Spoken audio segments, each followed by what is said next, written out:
"They certainly are nice people," I assented to my wife's observation, using the colloquial phrase with a consciousness that it was anything but nice English, "and I'll bet that their 3 children are better brought up than most of—" "2 children," corrected my wife.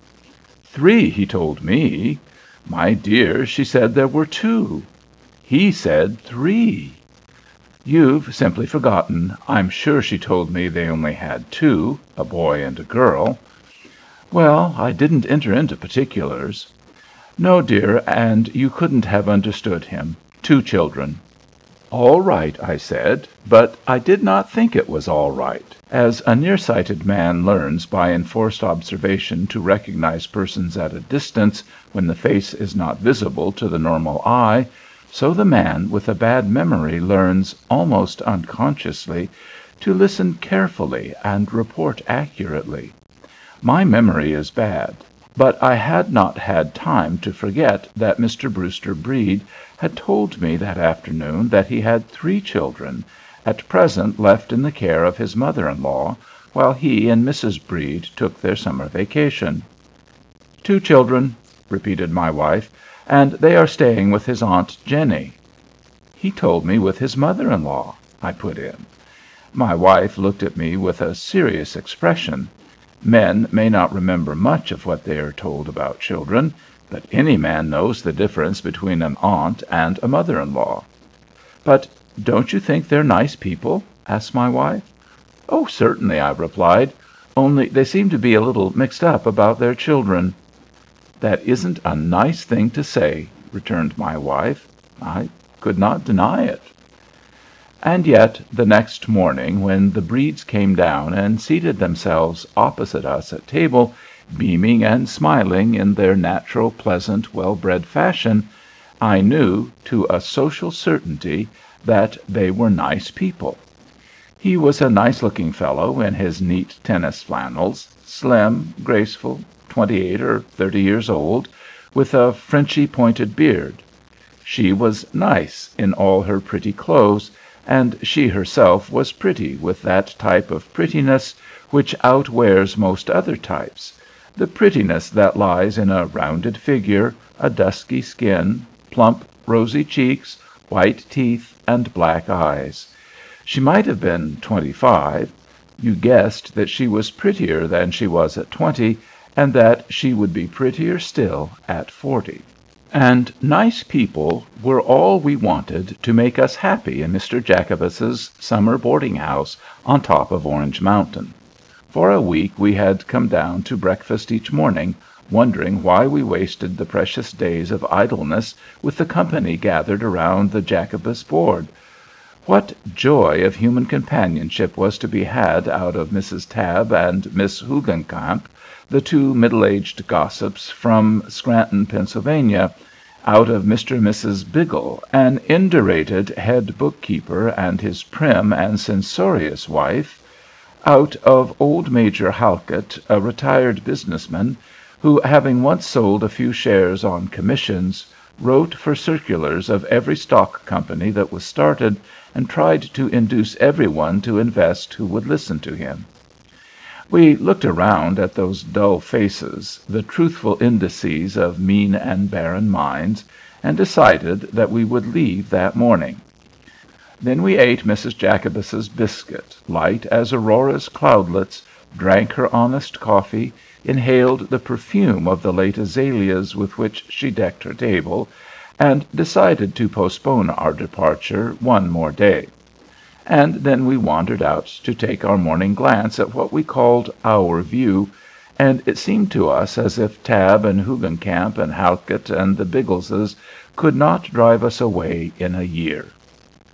I was not surprised when, after breakfast, my wife invited the Bredes to walk with us to our view.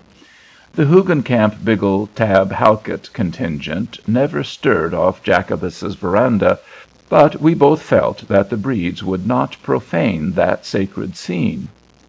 We strolled slowly across the fields, passed through the little belt of woods, and as I heard Mrs. Brede's little cry of startled rapture, I motioned to Brede to look up.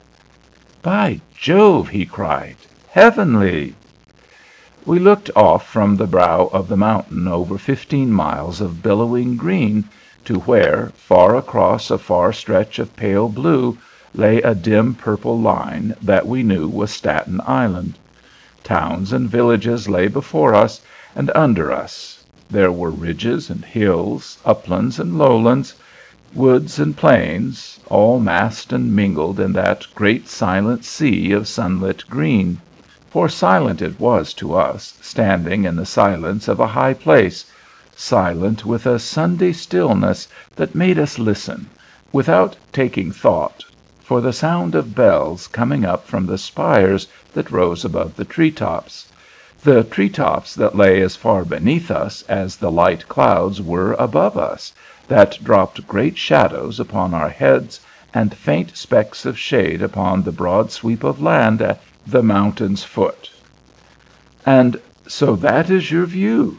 asked Mrs. Brede after a moment. "You are very generous to make it ours, too." Then we lay down on the grass, and Brede began to talk, in a gentle voice, as if he felt the influence of the place. He had paddled a canoe in his earlier days, he said, and he knew every river and creek in that vast stretch of landscape. He found his landmarks and pointed out to us where the Passaic and the Hackensack flowed invisible to us, hidden behind great ridges that in our sight were but combings of the green waves upon which we looked down. And yet on the further side of those broad ridges and rises were scores of villages, a little world of country life, lying unseen under our eyes. "A good deal like looking at humanity," he said. "There is such a thing as getting so far above our fellow men that we see only one side of them." Ah, how much better was this sort of talk than the chatter and gossip of the Tabb and the Hoogan camp, than the Major's dissertations upon his everlasting circulars. My wife and I exchanged glances. "Now, when I went up the Matterhorn," Mr. Brede began.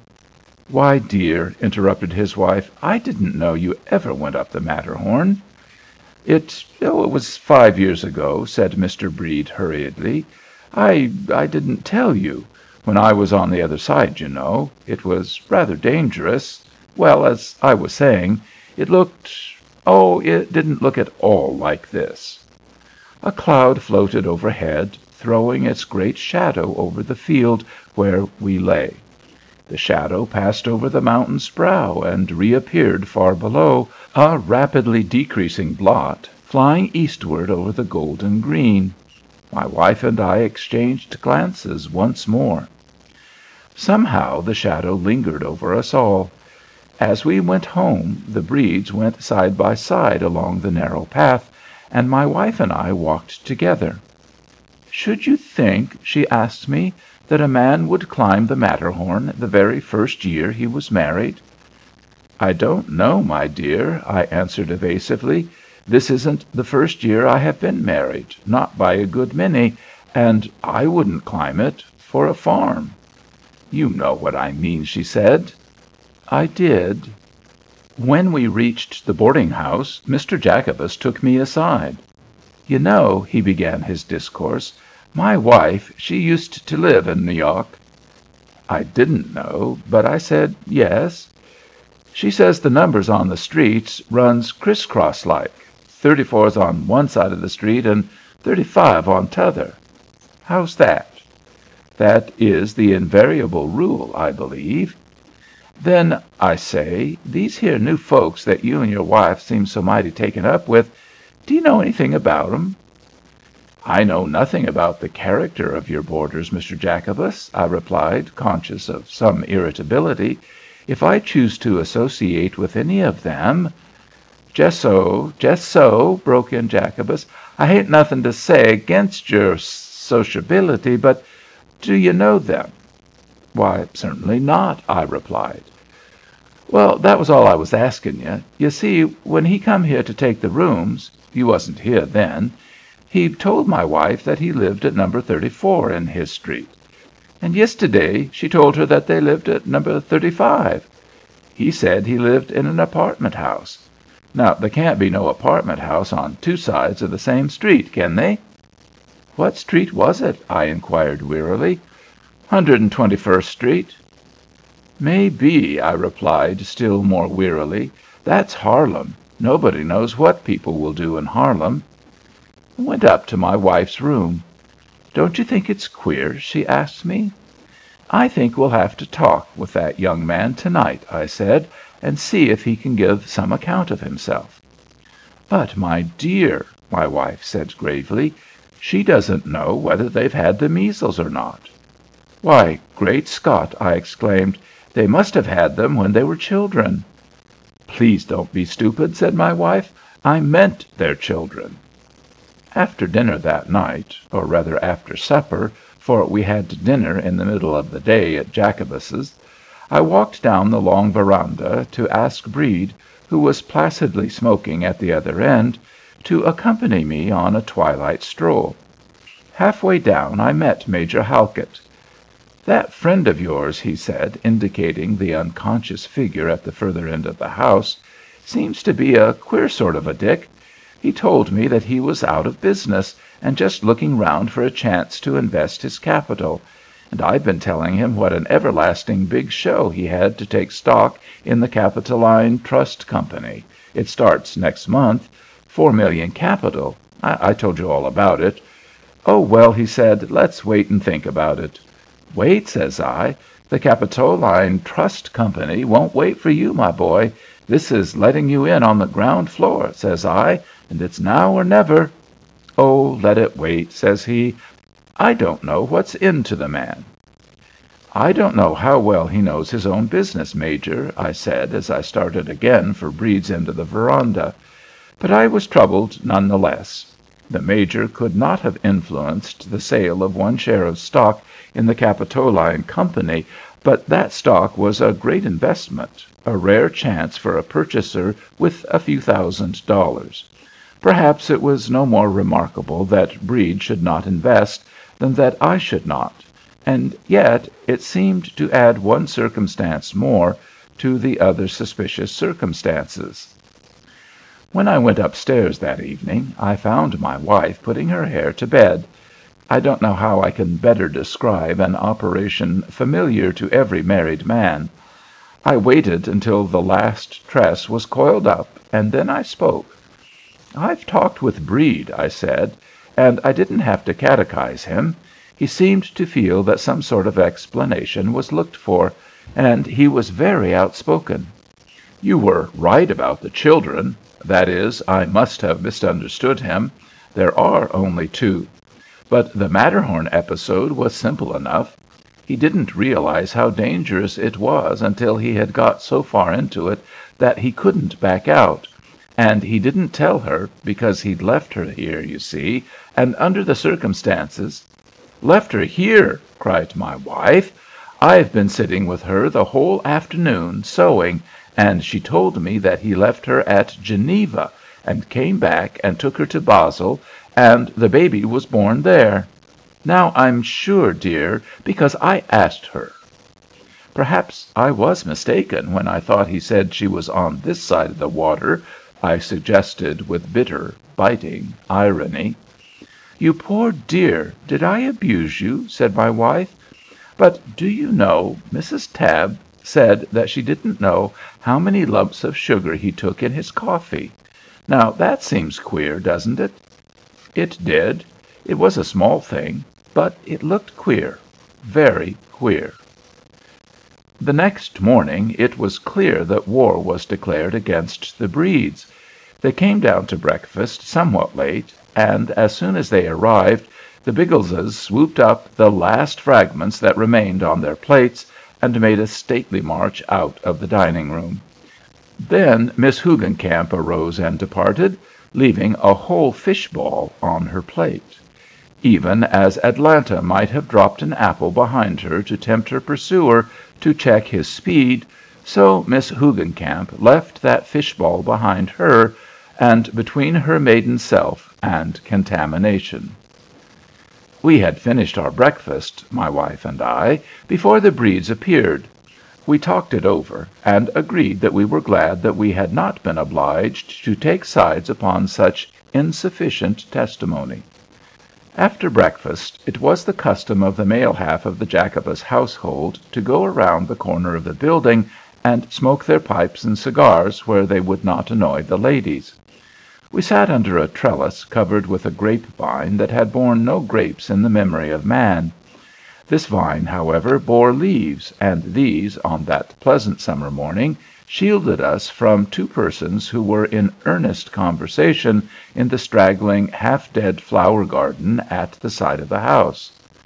"I don't want," we heard Mr. Jacobus say, "to enter in no man's privacy, but I do want to know who it may be, like, that I have in my house. Now what I ask of you, and I don't want you to take it as in no ways personal, is, have you your marriage license with you?" "No," we heard the voice of Mr. Brede reply. "Have you yours?" I think it was a chance shot, but it told all the same. The Major, he was a widower, and Mr. Biggle and I looked at each other, and Mr. Jacobus, on the other side of the grape trellis, looked at I don't know what, and was as silent as we were. Where is your marriage license, married reader? Do you know? 4 men, not including Mr. Brede, stood or sat on one side or the other of that grape trellis, and not one of them knew where his marriage license was.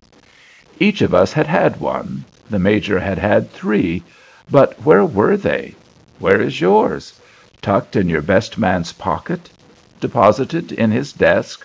Or washed to a pulp in his white waistcoat, if white waistcoats be the fashion of the hour? Washed out of existence? Can you tell where it is? Can you, unless you are one of those people who frame that interesting document and hang it upon their drawing-room walls? Mr. Brede's voice arose after an awful stillness of what seemed like 5 minutes, and was probably 30 seconds. "Mr. Jacobus, will you make out your bill at once, and let me pay it? I shall leave by the 6 o'clock train. And will you also send the wagon for my trunks?" "I hain't said I wanted to have you leave," began Mr. Jacobus, but Brede cut him short. "Bring me your bill." "But," remonstrated Jacobus, "if you hain't—" "Bring me your bill," said Mr. Brede. My wife and I went out for our morning's walk, but it seemed to us, when we looked at our view, as if we could only see those invisible villages of which Brede had told us, that other side of the ridges and rises of which we catch no glimpse from lofty hills, or from the heights of human self-esteem.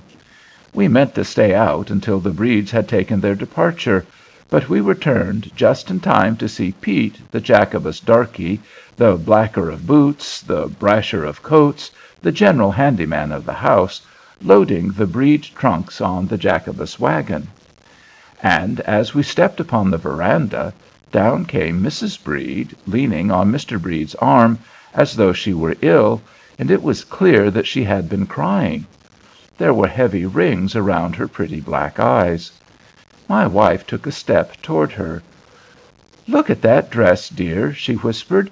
"She never thought anything like this was going to happen when she put that on."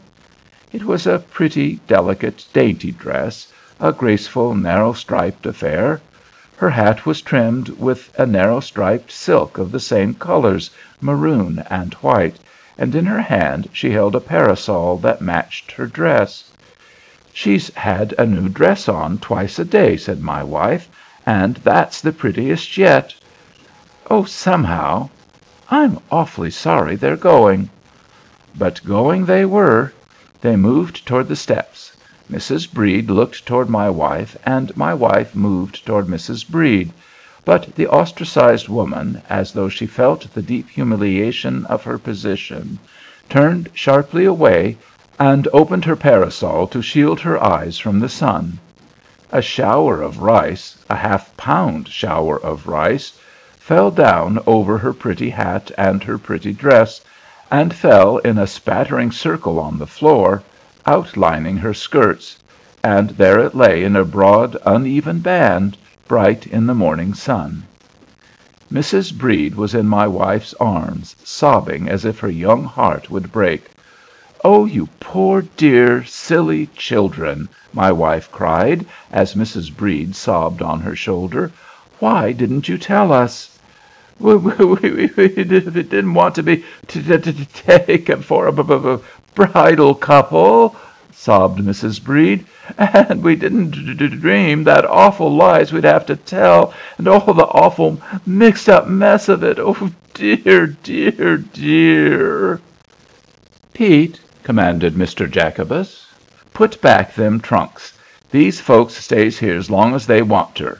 Mr. Brede," he held out a large, hard hand, "I've orter known better," he said, and my last doubt of Mr. Brede vanished as he shook that grimy hand in manly fashion.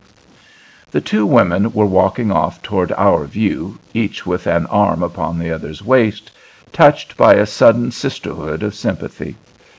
"Gentlemen," said Mr. Brede, addressing Jacobus, Biggle, the Major, and me, "there is a hostelry down the street where they sell honest New Jersey beer. I recognize the obligations of the situation." We 5 men filed down the street. The 2 women went toward the pleasant slope where the sunlight gilded the forehead of the great hill.